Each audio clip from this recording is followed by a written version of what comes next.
मलाही वाटत नाही का? आता अनेक जण म्हणत होते की दादा मागच्या वेळेस काहींनी जाहीरनाम्या कर्जमाफी जाहीर केलेली आहे। आज तारीख आहे 28। मी या कार्यक्रमाच्या निमित्तानं महाराष्ट्रातल्या जनतेला स्पष्ट सांगतो, 31 तारखेच्या आत आपापले पैसे भरा पीक कर्जाचे। त्याच्यामध्ये जे काही सांगितलेलं होतं ते प्रत्यक्षात कृतीमध्ये येत नाही। कारण 7,20,000 कोटीचा 20,000 नाही 7,20,000 कोटीचा अर्थसंकल्प सादर करत असताना जवळपास थोडे कमी 65,000 कोटी रुपये 3, 5, 7.5 वीज माफी म्हणजे तुम्हाला माफ आहे, पण तुमच्या आम्ही महावितरणला भरतोय। आम्ही म्हणजे कोण? सरकार।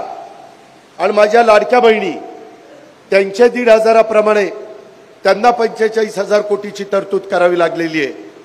ही गोष्ट ध्यानामध्ये घेतली पाहिजे।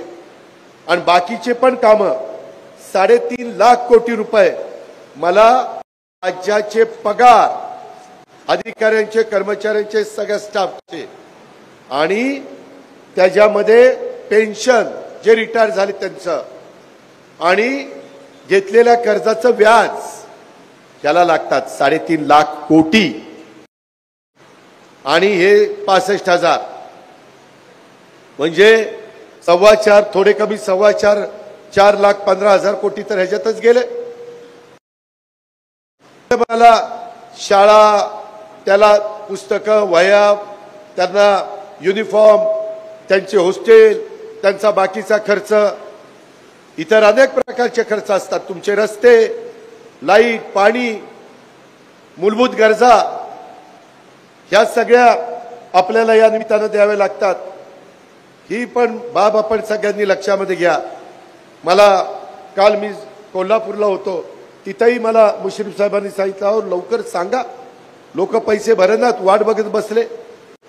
आणि त्याच्यामुळं परिस्थितीनुरूप आम्ही पुढचे त्या ठिकाणी परिस्थिती नाही। त्याच्यामुळे या वर्षी पण पुढच्या वर्षी पण घेतलेल्या पीक कर्जाचे पैसे भरा।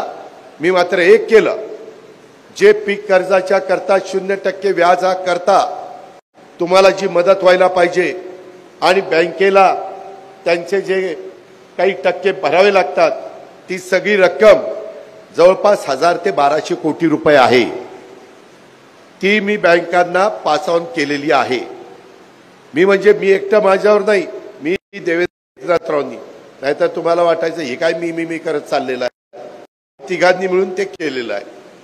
आता हे सगळं करत असताना ज्यांचं पैसे परवा आम्ही क्लिअर केलेले आहेत, दुधावाल्यांना जो तुम्ही घातलेल्या दुधाबद्दल राज्य सरकार तुम्हाला जे अनुदान देतंय ते पण बहुतेकांच्याकडे जमा झालेलं असेल। जमा झालेलं नसेल, चेअरमन कुठे गेले? जमा झालंय का?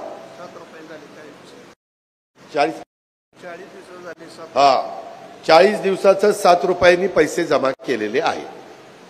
अजून काही जाहीर केलेलं राहिलं असेल तर ते पण त्या ठिकाणी करून देईन।